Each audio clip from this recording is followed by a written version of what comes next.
1억이 없어 내가 40, 50대에. 없으면 어떻게 해요? 지금이라도 2천만 원 갖고라도 해야지. 20대의 마음으로 해야죠. 20대의 마음으로 돈은 없지만 2천만 원을 가지고라도 내가 뭔가를 해야죠. 주저앉으시면 안 된다는 거죠.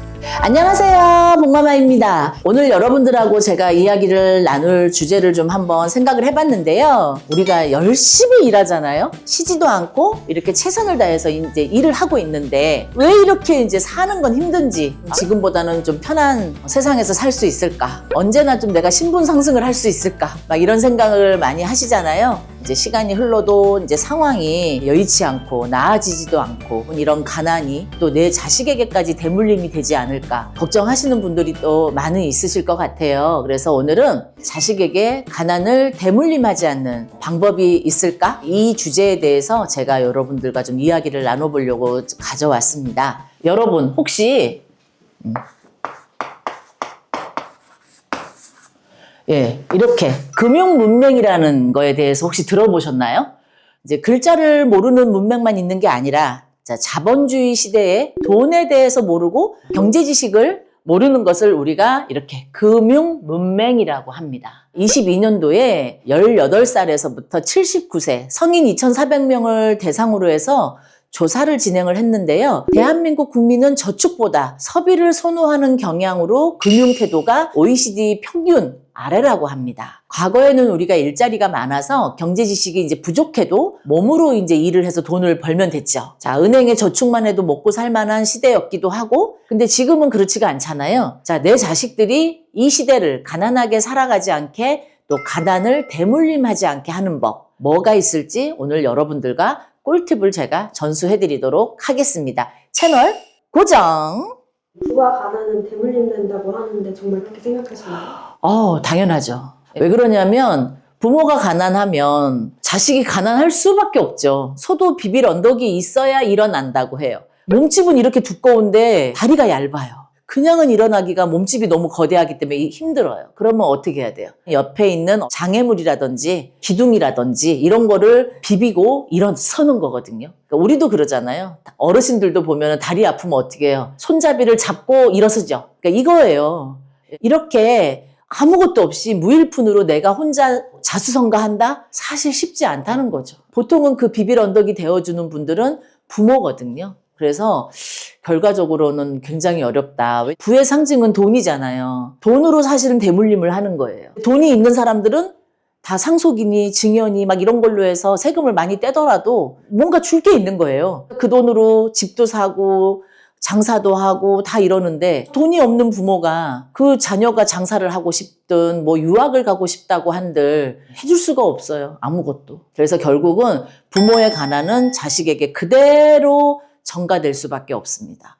그래서 이제 이렇게 부모에게 구애받지 않고 가난을 극복할 수 있게 내가 돈이 없다면 부모가 자식에게 돈이 아닌 다른 것을 쥐어주셔야 될 것 같아요. 우리가 이제 좋은 대학에 가고 좋은 직장에 가야만 부자가 될까? 저는 그렇지 않은 것 같아요. 자녀가 어떤 선택을 해야 될지는 사실 자녀는 아직 살아보지 않았기 때문에 몰라요. 그래서 부모는 이 자녀가 어떤 선택의 기로에 놓여 있을 때 어떤 곳으로 가야 할지 길잡이 역할을 해주는 게 부모의 역할이다. 저는 그렇게 생각을 해요. 자녀가 갈팡질팡할 때 길 안내를 해주는 역할. 어떤 일을 하면 잘할 수 있을지 깊은 대화를 자꾸 나누시면서 진로를 자녀와 결정을 해주시는 게 좋지, 부모가 그냥 무조건 서울대 나와야 돼, 무조건 연고대 나와야 돼, 막 이런 식으로 강압적으로, 야, 우리 집안은 그래도 변호사 나와야 되지 않니?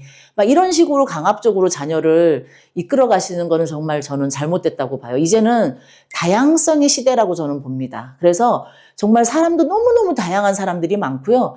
생각도 굉장히 정말 다양해요. 오히려 이렇게 4차원적인 생각으로 인해서 완전히 다른 직업을 만들어내고 엄청나게 또 부자가 된 사람들도 많거든요. 그래서 지금은 이렇게 다양한 생각들을 존중해주고 이게 남한테 해를 주지 않는다고 한다면 이런 다양한 생각들을 키워서 본인이 하고 싶어 하는 것들을 정말 하게끔 해주는 것이 진짜 부모의 역할이 아닌가, 저는 그렇게 생각을 해요. 자식에게 돈에 대해서 어떻게 교육을 하셨는지. 네네네. 그 자녀에게 경제교육, 이게 되게 중요해요. 우리는 사실 학교에서 영어를 열심히 가르쳐요. 영어를 너무 잘하는 건 중요한데 그만큼 중요한 거는 우리나라가 그동안 많이 하지 않았던 거. 바로 경제적인 지식인 거예요. 경제 교육을 우리나라는 전혀 자녀들에게 시키지 않았어요. 어렸을 때부터 돈에 대해서 철저하게 배운 아이들하고 어렸을 때 뭐 엄마들이 경제관념을 시키기 위해서 뭐 아빠의 구두를 닦으면 500원을 주고 엄마 심부름을 하면 1000원을 주고 뭐 이런 식으로 이제 조금씩 경제 교육을 조금 시키는 것 같아요. 왜냐하면 네가 뭔가를 해야만 돈이라는 건 얻을 수 있다. 이거는 가장 기본이죠, 사실. 내가 뭔가를 해야만 돈이 생기잖아요. 가장 기본인 거예요, 사실. 노동을 해서 뭔가를 얻어내는 건 가장 기본인 거고 이 경제 교육은 그게 아니고 말하자면 돈이 어떻게 굴러가는지, 돈이 여기서 이쪽으로 옮겨갈 때는 어떤 과정이 있는지, 돈에 대해서 가르쳐야 되는데 우리는 계속 노동의 대가로만 이거를 경제를 가르쳤어요. 당연히 일을 하면 월급을 받고 일을 하면 어떤 수익이 있는 건 당연한 건데 돈이 어디로 이동을 하고 돈이 어떤 결과를 만들어내고 돈이 나를 앞으로 어떻게 살아가게 만드는지를 바로 이렇게 경제 교육을 통해서 가르치셔야 되는데 그래서 조금 깨어 있으신 분들은 어렸을 때부터 주식을 조금 가르치는 분들이 요즘은 많다고 하더라고요. 예전에는 자식에게 돈에 대해서 가르칠 때 돈을 밝히면은 속물이야. 우리가 예전에 이런 얘기 너무 많았어요. 제 나이 때는. 요즘은 별로 그런 얘기 없죠. 저희 때는 돈 얘기를 하면은 되게 이게 속물인 거야.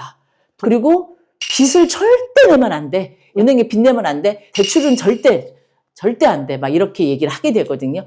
근데 사실은 우리가 투자 시대에 살고 있으면서 이 빚도 하나의 전략이거든요. 투자의 전략이 될 수 있다는 거죠. 빚도 돈이잖아요, 사실. 돈은 하나의 전략이에요. 결국은 돈을 무서워해서 빚을 안 내서 재테크를 투자하시는 데나 이런 데 걸림돌이 되는 것보다는 완급 조절을 하셔서 빚을 내더라도 과욕을 부려서 문제가 생기지 않게 이 완급 조절을 하는 능력을 키우게 하는 것들이 저는 굉장히 중요하다. 왜냐하면 주식이나 코인이나 전부 다 몰빵을 해서 나중에 망해가지고 빈털터리가 되는 경우들이 너무 많아요. 그래서 경제 교육도 시키는 것도 중요하고 다 좋긴 하지만 이 정도를 지키면서 나의 자산을 지키고 나를 지키는 것이 결국은 그 완급 조절에 있다라는 거를 가르치는 것도 굉장히 중요하다. 자식에게 그런 말씀들을 많이 해주셨나요? 사실은 저는 오랫동안 이 일을 하고 있었지만 예전에는 우리 아들한테 야, 빚내가지고 뭐 하지 말아라. 저도 그렇게 얘기했던 사람 중에 한 사람이었어요, 사실은. 누가 돈 빌려달라 그러면 주지 말아라, 절대. 맨날 안 된다 이렇게만 얘기했었어요. 근데 그렇게 하면 안 되는 이유를 얘기를 해야 되는데 우리 부모들은 항상 안 된다고만 얘기하고 그 다음은 없어. 엄마가 하지 말라니까 하지 말아야지. 막 이렇게만 생각을 하는 거죠. 그러니까 투자나 이런 것들에 대해서 엄청 보수적으로 자세가 될 수밖에 없는 거죠. 제가 이제 많은 얘기를 해주고 있죠. 차 운전하고 어디를 갈 때거나 이럴 때 어디가 투자를 하면 좋고 어떻게 하면 좋고 그럴 때 부모가 이제 가이드라인이 되어주면 거기까지 해주면 좋은 것 같아요. 그거를 또 다 온갖 참견을 해서 이렇게 해라 저렇게 해라 하는 것보다는 정말 멘토로서 옆에서 있어 주려면 부모도 경제 교육이 필요하다는 거죠. 일단 나부터 경제에 대해서 제대로 알고 그래야 자녀한테 비빌 언덕이 되어주거나 비빌 언덕이 되어줄 돈이 없다 그러면 정신적인 지도자가 돼야겠죠. 예, 멘탈을 잡아줄 수 있는 그런 부모가 돈이 없으면 그거라도 해야 될 거 아니에요. 그죠? 정신이라도 잡아주셔야지. 그러려면 부모 자체가 이미 준비가 돼 있어야 되고 지금 준비가 안 돼 있다면 지금이라도 준비를 하시는 것이 저는 맞다. 이렇게 생각을 합니다. 시드머니의 중요성에 대해서 말씀해 주실 수 있나요? 네, 시드머니는 너무 중요하죠.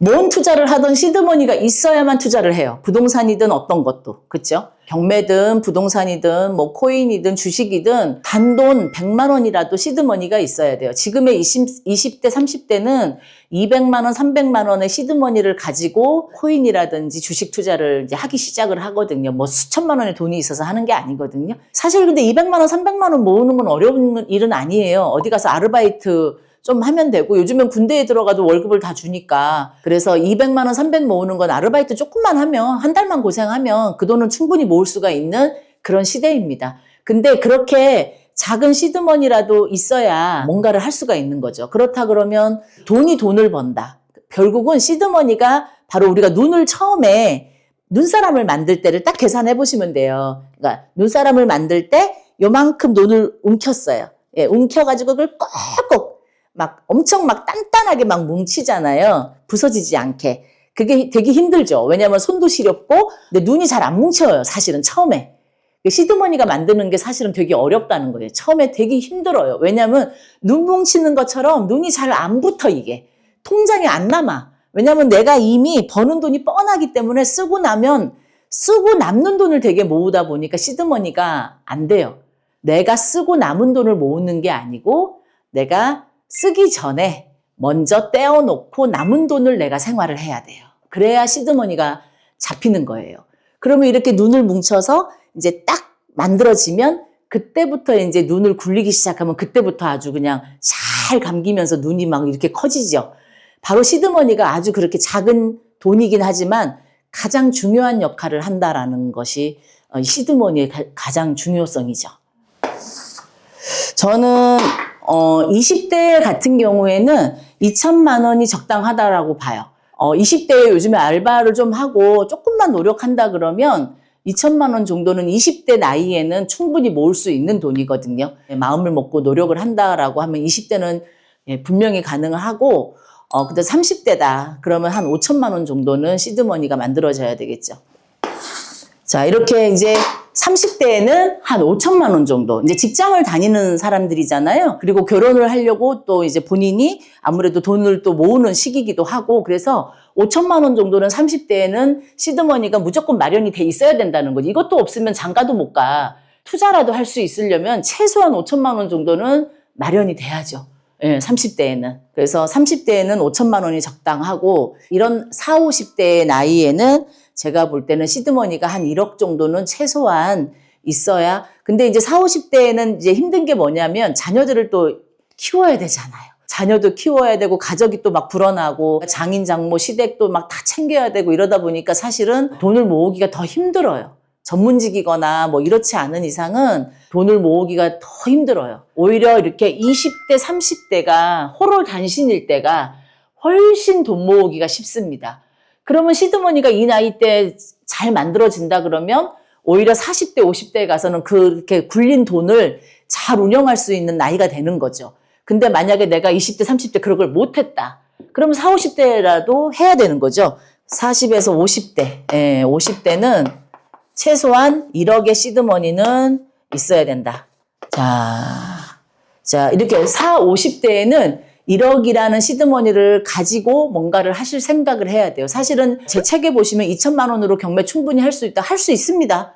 할 수 있죠. 충분히 할 수 있어요. 이 나이 따가 돼도 할 수 있어요. 하지만 엄청 이제 시간이 많이 걸린다는 거죠. 아무래도 내가 더 많은 돈을 가지고 시작을 한다 그러면 훨씬 더 빨리 일어날 수 있는 거죠. 그러니까 40, 50대에는 최소한 1억은 가지고 투자를 뭔가를 하셔야 결과가 그래도 본인이 서운하지 않게 나올 수 있는 거죠. 그래도 1억이 없어 내가 40, 50대에. 없으면 어떻게 해요? 지금이라도 2천만 원 갖고라도 해야지. 20대의 마음으로 해야죠.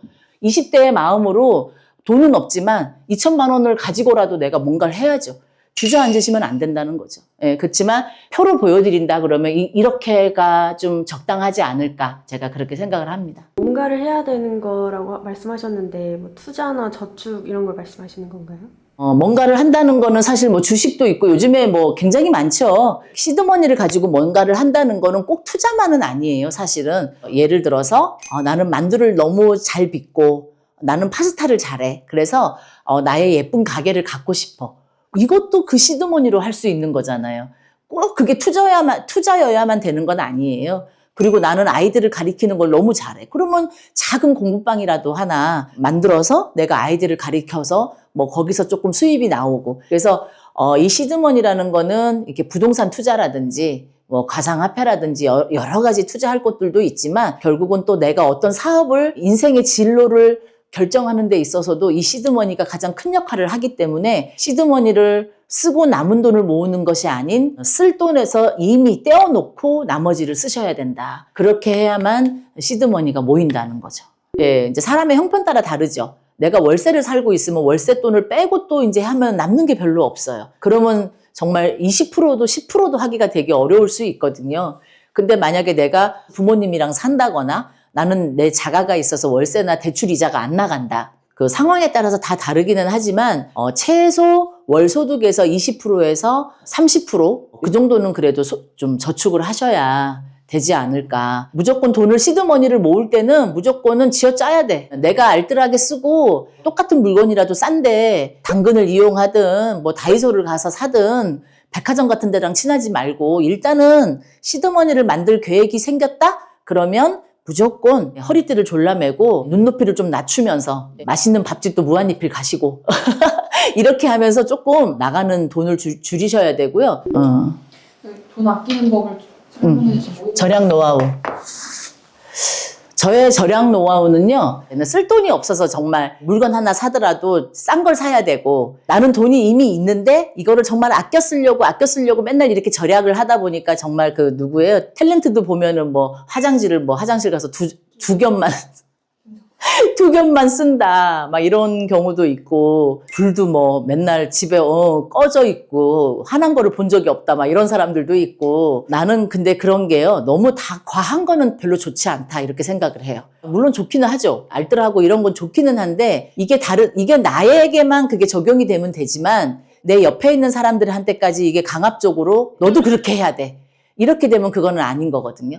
저 스스로 이제 절약을 하려고 했던 것들은 어떤 거였냐면은 명품을 아예 저는 쳐다보질 않았었어요. 누군가를 만나고 막 이렇게 할 때 내가 좀 잘난 사람으로 보이고 싶고 그래서 명품백 하나라도 들고 나가야 저 사람들이 나를 무시하지 않을 것 같고 그렇다고 그거를 다 누리면서 돈을 모을 수는 없어요. 그건 명확한 것 같아요. 명품백들이 보통 뭐 한 4,500만 원 막 크게는 뭐 1,000만 원씩 뭐 2,000만 원 하잖아요. 근데 보통 대체적으로 좋아하는 가격들이 한 500에서 한 700만 원대 이 명품들이더라고요, 보니까.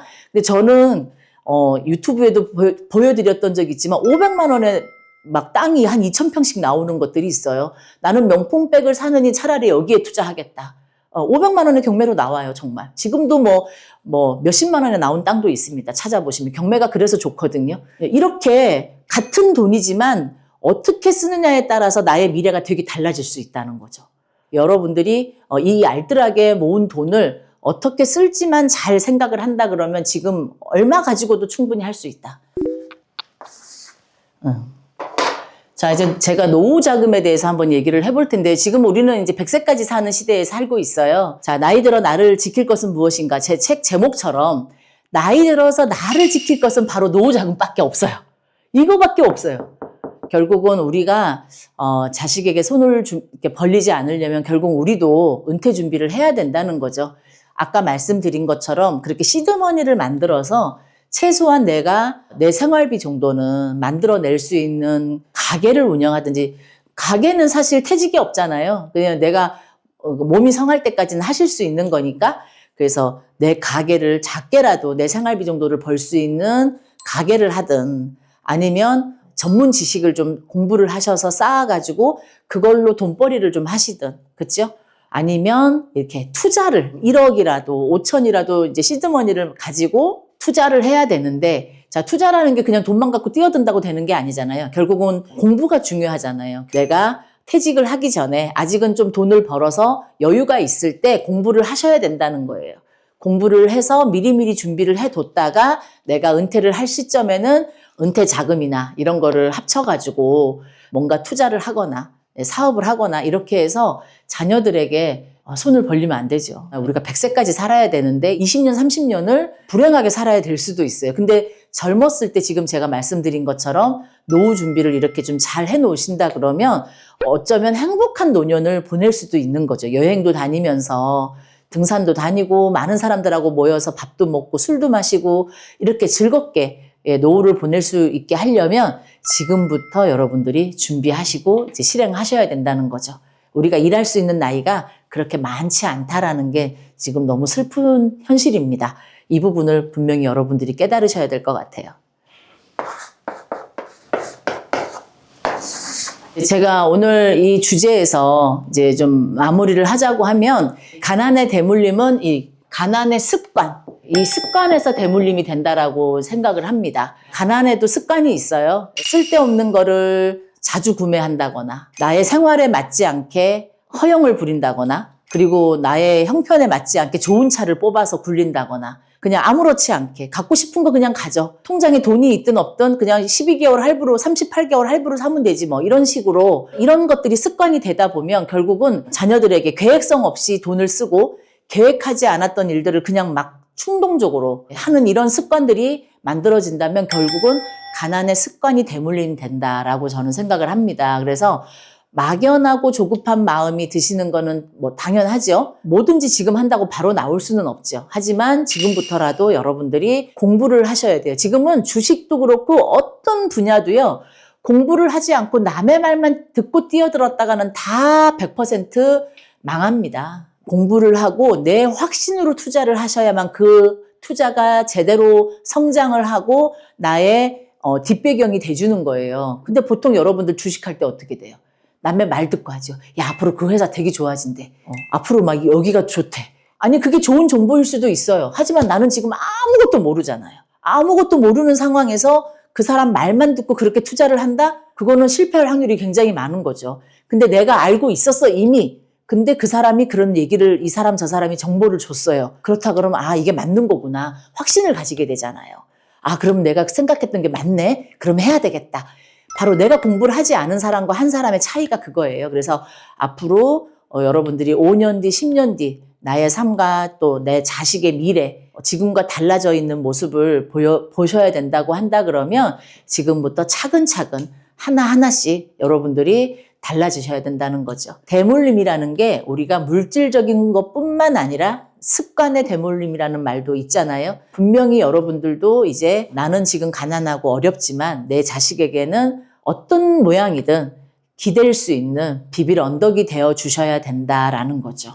그래서 자녀들에게 이렇게 저축의 습관, 시드머니를 만들 때 우리가 어떤 목표를 가져야 하고 망하지 않으려면 선을 지켜야 되는 거. 이런 것들을 여러분들이 투자의 장단점, 이런 것들을 잘 가르치셔서 내 자녀들이 잘 성장해 주는 것도 나에게는 사실 큰 투자이기도 해요. 가난이 습관돼서 대물림 되지 않도록 잘 하시는 것도 중요하고요. 지금부터라도 여러분들의 노후를 위해서라도 부모도 부자고 자식도 부자가 되는 여러분들이 그런 상황을 앞으로도 만들어 가시면서 지금보다는 훨씬 더 좋은 그런 현실이 되셨으면 좋겠습니다. 여러분들 다 모두 부자 되세요. 다음에 만날게요. 안녕.